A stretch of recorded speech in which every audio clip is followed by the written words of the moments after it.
Imagine walking through a quiet, ancient forest. To your eyes, the trees appear as massive, solitary individuals, each one standing alone and competing for a limited supply of sunlight and water. But beneath your feet, there is a secret world that is anything but quiet. There is a massive and invisible network that is constantly humming with activity, a complex communication and nutrient sharing system that connects almost every single tree in the forest. Scientists often call this the wood wide web. The secret to this network is a specialized type of fungus called mycelium. While most of us only notice the small mushrooms that occasionally pop up through the soil, those mushrooms are just the fruit of the organism. The true body of the fungus is a vast, intricate web of tiny, white threads spreading for miles through the dark earth. These threads, known as hyphae, are thinner than a human hair, yet they are strong enough to wrap themselves around tree roots, creating a symbiotic partnership known as a mycorrhizal network. In this ancient relationship, the trees provide the fungi with sugar, the fuel they create from sunlight through photosynthesis.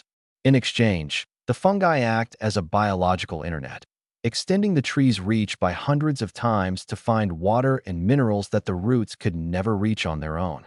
But more importantly, these fungal fiber optic cables allow trees to send chemical messages to one another. Through this system, trees can actually talk. They can warn their neighbors about a bug infestation, share food with a dying companion, or even recognize their own children among the saplings on the forest floor. It is a discovery that has changed our entire understanding of how a forest functions, not as a collection of individuals, but as a single, massive, and intelligent social community. In every thriving forest, there are certain trees that stand significantly taller, wider, and older than all the rest. These are not just lucky survivors of the elements. They are what scientists call mother trees. These ancient giants serve as the central hubs of the entire wood wide web. If you think of the forest like a massive, organic computer network, the mother tree is the main server that manages the flow of information, resources, and life-sustaining data to hundreds of other trees around her. Through the mycorrhizal network we discussed in Part 1, a single mother tree can be connected to dozens, or even hundreds, of younger saplings scattered across the forest floor. Fascinating research has shown that these matriarchs are not just blindly sending out food. They can actually distinguish between their own offspring and the seeds of other species. When a mother tree detects that one of her kin is struggling in the deep, dark shade of the canopy, where sunlight is scarce, she can specifically direct extra sugar and nutrients through the fungal threads to give that sapling a fighting chance. It is a form of biological parenting that happens entirely underground, a silent act of love that sustains the future of the woods. But the mother tree's role goes even deeper than just feeding the family. As she reaches the very end of her long, multi-century life, she begins a final, remarkable process of passing on her wisdom. In her final years, as her wood begins to weaken, she pumps her remaining carbon and vital chemical signals into the fungal network. These signals are essentially data packets containing information about the environment, knowledge about which insects are dangerous, how to survive a century-long drought, or how to resist specific local diseases. By the time the mother tree finally falls and returns to the earth, she has essentially uploaded her life experience into the next generation of trees. This ensures that the forest doesn't just grow back randomly or weakly. It survives as a cooperative and knowledgeable society. Without these elders, the younger trees are much more likely to wither and die in isolation, proving that the true strength of the forest lies not in the competition of the individual, but in the legacy of connection passed down through the soil. This incredible network of roots and fungi shows us that a forest is far more than just a collection of individual trees. It is a complex, interconnected community where communication, cooperation, and the sharing of resources are essential for survival. This intricate web of life highlights the hidden wonders beneath our feet and the profound intelligence of the natural world. Up until now, we have talked about the forest as a peaceful, cooperative society, but the wood wide web has a much darker side. Just like the human internet, this underground network is also used for cyber warfare. While many trees use the fungal threads to help their neighbors, others use them to commit biological sabotage. Some species have evolved to be the hackers of the forest, using the connections to steal resources or even spread lethal poisons. One of the most famous villains in this story is the black walnut tree. The black walnut is notorious for its lack of school spirit.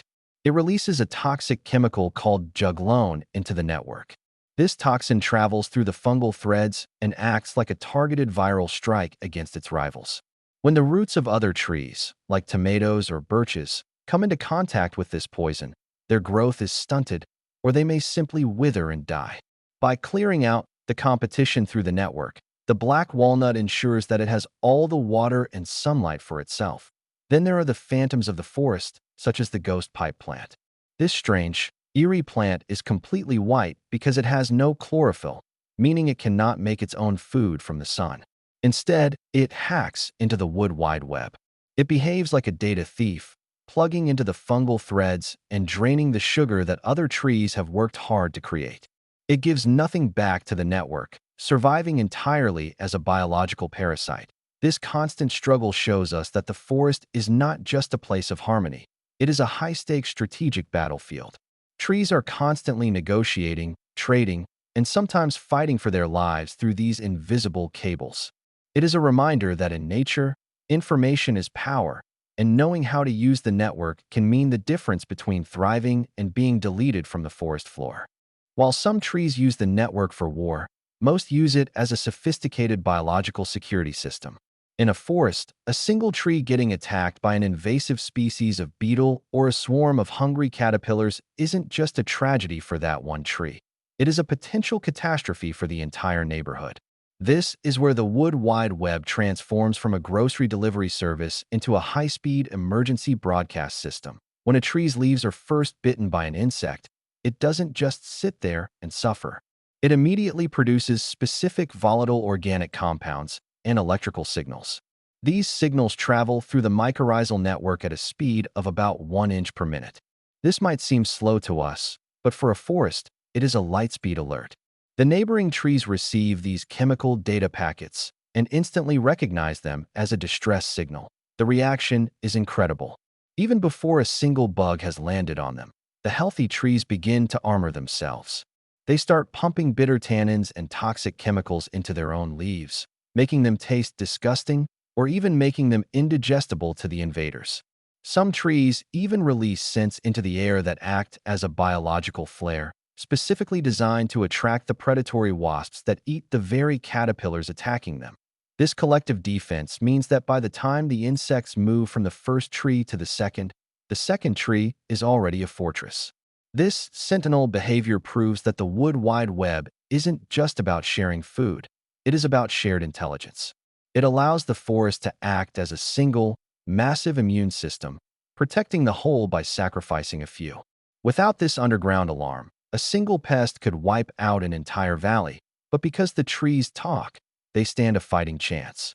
In our final chapter, we must look at how human activity is accidentally jamming the signals of the wood wide web. For over a century, traditional commercial logging and agriculture have focused almost entirely on competition. The logic was simple. If you want a tree to grow fast, you should remove all the weeds and other trees around it so it doesn't have to share sunlight or water. However, we now know that this approach can severely damage the underground networks that trees actually need to survive long-term. When a forest is clear-cut, meaning every single tree is removed, the complex fungal web beneath the soil collapses. Without the living roots of the mother trees to provide them with sugar, the mycorrhizal fungi wither and die. This leaves the soil silent and sterile. When timber companies then plant rows of identical seedlings, these young trees are essentially born into isolation. They have no elders to feed them and no network to warn them of danger, making them much more vulnerable to disease, pests, and the extreme weather caused by climate change. Even in our own backyards and farms, the heavy use of synthetic fertilizers and pesticides can disrupt this ancient partnership. When plants are given high doses of artificial chemicals, they often stop talking to the fungi, thinking they no longer need the help. This makes the plants weaker in the long run, as they lose the natural immunity and resilience that the wood wide web provides. The good news is that we are learning to mend the web. Modern rewilding and restorative forestry practices now advocate for leaving mother trees behind during harvest to act as biological anchors. By protecting these hubs, we ensure the network stays alive, allowing the new forest to plug into a legacy of wisdom that is thousands of years old. It turns out that the best way to help a forest grow is not to manage it like a factory, but to respect it as a deeply connected community.